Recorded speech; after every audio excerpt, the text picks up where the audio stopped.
Now, as I mentioned, there's way too much to talk about all the details of the history of education, but I want to boil it down to asking you to think about two variables to consider while thinking about the history of education. 교육의 역사를 여러분들에게 말씀드린다고 하면 참으로 다뤄야 될 내용들이 너무나도 많이 있지만 그러나 두 가지 핵심 구조들을 여러분들에게 말씀드릴 수 있는데요. 하나는 구조이고 다른 하나는 기능이에요. Now, I want you to understand, you are my first try at this. I'm experimenting on you in this lecture. 이제 한 가지 여러분들에게 양해를 구하는 건 제가 이 주제를 가지고 강의를 한 게 여러분이 처음입니다. 그래서 어떤 면에서는 여러분들이 저의 이 실험 대상이니까 그런 부분에 있어서 좀 양해해 주시기 바랍니다. So if I fail here, then I can work on it and do better back in America. 그래서 제가 이 강의에서 여러분들 앞에서 실패하게 되면 이제 미국에 가가지고 다시 한번 열심히 가다듬어가지고 미국 사람들을 대상으로 다시 한번 시도해 보겠죠. The two variables are the structure of the education for a child and the function of the education for a child. 그래서 이제 두 가지 고려해야 될 이 변수는 이 자녀들이 교육을 받는다는 그런 맥락에 있어서 구조와 또 기능 이 두 가지입니다. So the first variable is structure. And how has the structure generally changed over time in history? 첫 번째로는 구조인데 우리가 구조를 볼 때 역사를 통해서 이 구조가 어떤 방식으로 변천해 왔는가를 살펴보겠습니다. So under structure, I want to look at three subcategories. The first one is, who are the actors in the education of the child? 이제 이 구조에 대해서도 세 가지를 살펴보겠는데 첫째는 이 자녀들을 교육시킨다고 하는 데 있어서 배우는 누구인가? And I think it's fairly clear from history that in the beginning and for a long time, it was the nuclear family, the parents and siblings, and persons who are very well known to the child. 이제 역사를 통틀어서 볼 때 우리가 생각해 볼 수 있는 첫 번째는 핵가족이죠. 바로 부모와 형제자매들이 함께 살고 있는 그곳. 그래서 부모들이 그 자녀들에게 매우 잘 알려진 그런 인물들인 것이죠. And very quickly, the opposite of the birth rate in Korea right now, we know there were a lot more people very fast. 그런가 하면 이제 처음에는 핵가족으로 시작을 했는데 금방 이 더 많은 사람들이 등장하게 되죠. 우리 한국에서도 마찬가지인데요. So very soon the structure included the extended family, the relatives, and people who are still quite well known to the child. 그래서 이 교육의 구조에 있어서 금방 이 대가족이 포함되게 되죠. 그래서 대가족 안에 있는 어른들 역시 그 자녀들이 잘 알고 있는 사람들이죠. And then at some point, and I'm not a great historian on this, but there was what we might call a religious community. So we had the Hebrews, for example, and they're one of our best examples. 그런가 하면 이제 제가 정확하게 잘 알고 있다고 말씀드릴 수는 없지만 세월이 지나가면서 어떤 종교적인 공동체 역시도 자녀를 양육하고 교육시키는데 관여하게 되죠. And then also, for a long time in history, there were local community associations, and these associations between the child and others were voluntary by the parents and by the young people. 그런가 하면 이제 세월이 더 흘러 지나감에 따라서 지역사회에 함께 살고 있는 사람들 또 부모들이나 자녀들이 이 부탁을 해서 그 자녀들의 교육에 참여하게 되는 그런 어떤 자원봉사자들이 포함되게 됩니다. Then later in history, we began to have state or government mandated associations that were actually coerced by the state. 그런가 하면 시간이 더 지나고 나서 이제 국가나 어떤 기관에 의해서 강제되고 또 국가나 기관이 의무적으로 요구하고 있는 어떤 사람들이나 어떤 연합체들이 강요된 채 교육에 관여하게 되죠. And I'm looking forward to studying this more, but some examples might be things like Plato during the Republic and Rome and some of the places where they actually forced people to do the things that the state wanted. 어쩌면 이제 그런 부분에 대해서 생각해 볼 수 있는 그 몇 가지 역사적인 사례가 로마 시대나 어떤 공화정 시대에 이 교육을 관여하게 되는 사람들이 등장하게 되는 것을 생각해 볼 수 있겠어요. And then within these actors, we also see that it started off with people who were known and familiar to the child to people who were unknown and essentially strangers to the child. 그래서 이 자녀 교육의 구조 안에서 첫 번째 배우가 누구인가를 살피는 데 있어서 이 배우들을 쭉 살펴보면 자녀들을 교육하는 데 있어서 맨 처음에는 자녀들에게 잘 알려져 있고 친숙했던 사람들이 담당을 했던 것이 세월이 지남에 따라 점점 더 자녀들에게 덜 알려지고 생소한 사람들이 그 책임을 떠맡게 되는 것을 알 수 있어요. And then the second subcategory I'm thinking about is how many people were involved in the typical daily activities of a child. 이제 두 번째 범주는 이 자녀 교육에 있어서의 구조상에 있어서 몇 명이나 이 교육에 관여하게 되는가 하는 부분입니다. And I am imagining from what I've read and understand, it would be maybe 3 to 10 at a time, not big numbers. Later on, it became anywhere from one strange adult to up to 50 peers, same age peers at a time. 이제 제가 읽었던 수없이 많은 문헌들을 통해서 보면 이 맨 초기에는 이 자녀들이 숫자가 그렇게 많지 않았기 때문에 3명에서 10명 정도 되는 그다지 크지 않은 숫자, 그다지 많지 않은 숫자로 교육이 이루어졌다가 나중에는 가면 갈수록 그래서 나중에는 심지어 한 명의 이 자녀들이 잘 알지 못하는 어른 한 명과 학생들이 50명까지도 한 공간에 묶여서 함께 공부하게 되는 그런 경우도 있죠. The third and last category what I want us to think about is where was the education of the child? 그리고 세 번째이자 마지막 범주는 이 교육 구조와 연관해서 어디에서 교육이 이루어졌는가 하는 것입니다. And from my understanding, it was essentially home-based or near the home, really geographically quite close to the home. 물론 첫 번째로 생각해 볼 수 있는 것은 가정 중심으로 가정에 기반해서 이 거의 매일 교육이 이루어졌던 것이죠. Unless maybe you were a shepherd and you got sent out several kilometers away. 이것은 대부분 사실인데 만약에 여러분이 그 유목민이 돼가지고 양을 치러 한 수 킬로미터 정도 멀리 떠나가지 않으면 대부분은 그 가정에서 이루어졌던 것이죠. And then over time, for many people, as you know, especially in the last couple hundred years, it's away from home on a daily basis. 그런가 하면 이제 수세기가 지나고 나서 사실은 지금으로부터 한 2세기 정도밖에 지나지 않은 것이지만 그때가 되면 이제 집이 아닌 다른 곳에서 집을 떠나서 매일 교육이 이루어졌죠. Now, the second major variable I ask you to think about is the function. What is the function of the education for a child, and how has that changed over time? 이제 두 번째로 생각해 볼 교육에 대한 그 중요한 변수는 기능인데 이 역사상 이 기능이 어떤 형식으로 일반적으로 변화되어 왔었는지 I would like you to think about 5 subcategories regarding function. 이제 이 기능에 관해서는 5가지 하위 범주들을 생각해 볼 것이에요. The first variable is who is the teacher or the knowledgeable one or the one to be honored, the one to be respected, the one to be trusted, and the one to be believed. 이제 첫 번째는 누가 선생님이고 누가 지식이 있는 사람이고 누가 신뢰받는 만한 사람이고 누가 믿을 만한 사람이고 누가 누가 존경받을 만한 그런 선생인가 하는 것이죠. And I think as most of you can think ahead very quickly, it moved from early in history, parents and close associations who are known very well to essentially strangers who have very different belief systems. 그러면 여러분이 빨리 생각해 보아도 교육의 초창기에는 이 선생이 학생들 그 자녀들에게 잘 알려졌던 부모나 부모 주변에 있는 어른들로부터 시작했다가 세월이 흐름에 따라서 자녀들이 모르는 다른 어른들로 옮겨졌다는 것을 알 수 있죠. The second subcategory of variable I want you to think about is the scale of the education.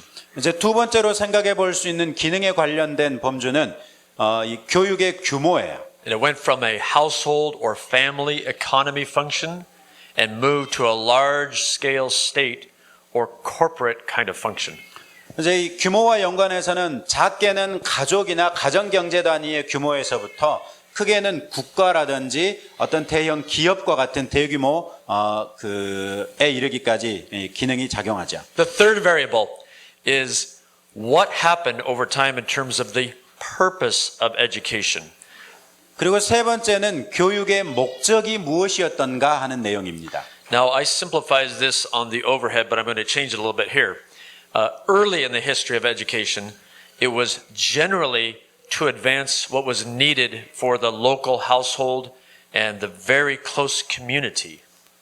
교육의 목적에 있어서 맨 초기에는 주로 가족 단위의 필요라든지 가족 주변에 있는 사람들의 필요에 이 교육을 통해서 어떻게 기여할 수 있는가 하는 부분이었어요. And then within the covenant and the called people of God, it was for the glory and the purposes of God. 이제 그런 다음에는 이 하나님의 선택을 받은 사람들 또 하나님의 언약 백성들이 등장하면서 하나님의 영광을 위하는 것이 교육의 목적이 되었어요. Of course, it's not anywhere near as simple as I'm making it. It was very complex. But we also saw changes moving from the household and the very close economy to businesses and interests very far away. That's one thing. 물론 제가 지금 아주 간단하게 말씀드리고 있지만 그 안에는 매우 복잡한 것들이 작용하고 있죠. 그러나 간단하게 생각해 봐서 이 교육이라는 것이 그 교육의 기능이 맨 처음에는 가족이나 가족 단위 중심으로부터 시작해서 나중에는 국가나 대형 기업에 이르기까지 큰 영역으로 확장되는 걸 볼 수 있고요. And then in a religious or philosophical sense, we see education moving from the glory and purposes of God to the glory and purposes of gods, plural. 이제 그런 다음에 이어서 이제는 아주 더 크게 어떤 철학적이고 종교적인 차원으로까지 확장이 되는데 하나님의 영광과 목적을 위한다거나 혹은 이 복수의 여러 가지 신적인 존재들의 영광과 목적을 위해서도 교육이 기능하고 있는 걸 볼 수 One 있습니다. of the obvious gods with a lowercase g was the state or the nation, and another one was the corporation or the business. 여기에서 제가 말씀드리는 이 소문자 G로 시작하는 신들이라고 얘기했는데 이 다양한 신들의 예 가운데 하나가 뭐 국가라든지 회사라든지 하는 것들이죠. And the wisdom of the education moved from the wisdom of God to the wisdom of man, such as egalitarianism, saving children from their parents, and rather than depending on the providence of God. 그런가 하면 이 신의 지혜로 하나님께서 주시는 지혜로 하나님의 섭리로 자녀들을 양육하고 훈련해야만 됐는데 그것이 이제는 인간의 지혜로 예를 들어 뭐 평등주의라든지 아니면 그 자녀들을 부모로부터 보호하거나 혹은 구하겠다는 그런 생각들로 바뀌기 시작하죠. The fourth subcategory under function I want you to think about is to what degree does the state or the government apply force in the education of children? 기능의 네 번째 범주로 생각해 볼 수 있는 것은 어떤 이 정부의 힘이나 어떤 정부의 권력이 교육에 얼마나 어느 정도로 작용하는가 하는 것이죠. And I think it's quite clear in the early history of man, there was no state force in the education of humans, but quickly we moved into that in some places, and especially during the last 200 years. 물론 우리가 살펴본 것처럼 간단하게 말씀드리자면 초기에는 이 국가의 힘이나 이런 것들이 관여할 수 있는 여지가 전혀 없었던 데 반해서 세월이 지나감에 따라서 특별히 지난 두세 기 동안에는 갈수록 이 정부의 힘이 커지는 것을 볼 수 있습니다. And similar to that variable, the fifth variable is to what degree are the associations that children have based on voluntary choice and free enterprise and family and youth-based decisions versus government-managed or corporation managed in league with governments in terms of controlling a child's education. 그리고 마지막으로 이 기능과 연관해서 생각해 봐야 될 범주는 이 자녀들의 교육하는 데 있어서 이 자발적이고 아주 자유로운 그 어떤 사업, 어떤 그 일들 이런 것들이나 가정 기반 및 혹은 또는 청소년 기반의 결정들이 더 큰 영향을 미치는가 아니면 정부 관리형이나 혹은 정부가 강제하는 형식의 또는 회사의 이익을 추구하는 것 같은 혹은 뭐 정부의 필요나 인적 자원들 이런 것들을 추구하는 것 같은 것들이 교육을 주도하는가 어떤 것들이 주도하는가에 따라서 이제 달라진다는 것이죠. And again, according to my understanding, especially during the last 200 years, we have moved very fast away from parental choice, away from young person's choice, to state and corporation coercion in who children spend their educational time with.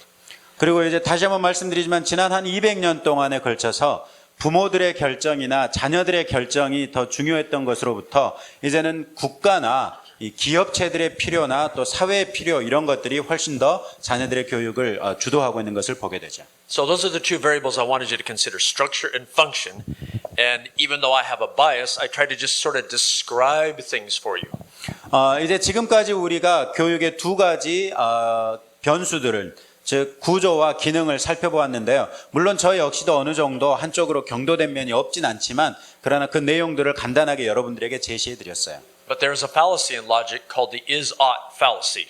그런데 이제 논리학에 보면은 기술과 당위성의 오류라는 오류가 있어요. That's the fallacy of believing that what is should be.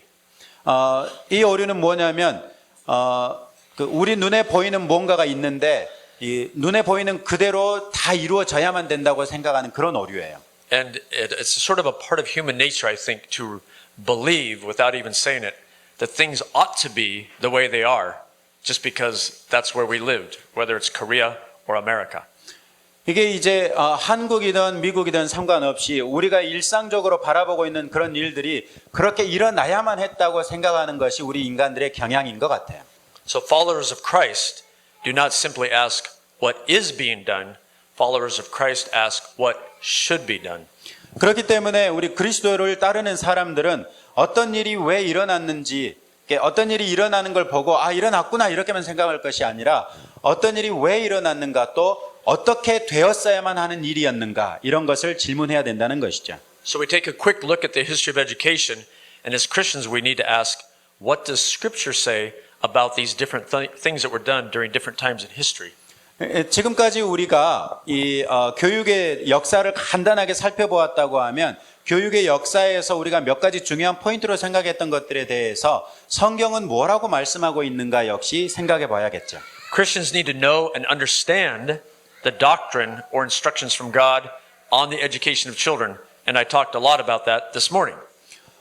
우리 크리스천들은 자녀 교육에 관해서 성경이 무엇이라고 말씀하시는지, 자녀 교육에 대해서 성경이 말씀하고 있는 내용이나 어떤 그 가르침이나 지시나 이런 것들이 어떤 것들인지 살펴봐야 된다는 것이었고 그 부분에 대해서 오늘 오전에도 제가 잠깐 말씀드렸죠. And I think by now you probably know my conclusion. So now I'm going to move on to another part of this discussion.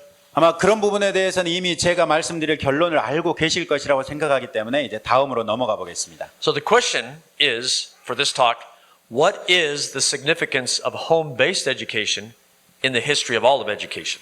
이제 지금 이 시간 강의의 제목이자 이 질문 무엇이냐면 교육사에서 교육의 역사에서 가정 기반 교육의 중요성이 무엇인가였어요. First of all, just take a little peek at the less obviously philosophical in answering this question. 이제 그 부분에 대해서 말씀드리면서 첫 번째로는 철학적으로는 좀 덜 분명한 부분이지만 쉽게 생각해 볼 수 있는 것들부터 먼저 말씀드릴게요.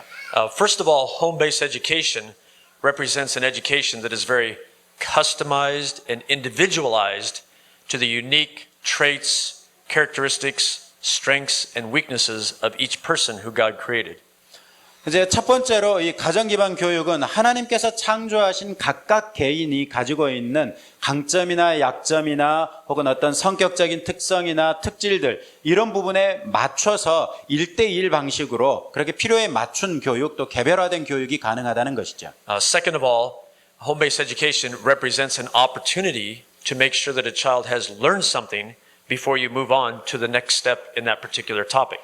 이제 두 번째로는 이 홈스쿨링 하고 있는 자녀들이 이 무엇인가를 공부한다고 할 때 그것을 완전히 알고 난 다음에야 다음 단계로 넘어갈 수 있는 기회를 제공해 줄 수 있다는 것이죠. 완전 학습의 기회를 제공해 준다는 것이죠. The third point is that home education represents an opportunity to tutor or do one-on-one instruction. 이제 세 번째로 생각해 볼 수 있는 것은 이 홈스쿨링을 하게 되면 개인 교습이 가능하다는 말이죠. 그래서 1대1 학습이 가능해진다는 것이죠. Now, I have to be quick to add, in some families, because in others, there are 15 or 20 children. 그러나 이제 제가 이 금방 또 생각을 해보면 이 어떤 가정에는 자녀들 숫자가 뭐 10명, 15명 이렇게도 되잖아요. And that brings us to the next point, class size. In a class, we don't really talk about that in home education, but generally you have 2, 3, 4, 5 children rather than 15, 20, 25, 30 children. 이제 그 자녀들이 많은 가정들에 대해서 생각해 보면 이제 다음에 우리가 생각해 볼 것으로 자연스럽게 넘어가게 되는데 그것은 바로 학급 규모라는 것인데요. 대부분 홈스쿨링을 하는 가정이 이 자녀들이 뭐 많아야 5, 6, 7 정도 되지 뭐 15, 25, 35 이렇게 많아지는 것은 아니기 때문에 이 홈스쿨링 하는 과정에 있어서 학급 규모 이런 것들은 별로 언급하지 않고 있죠. And so far, where the research has been done, we find that academic achievement on average is above average.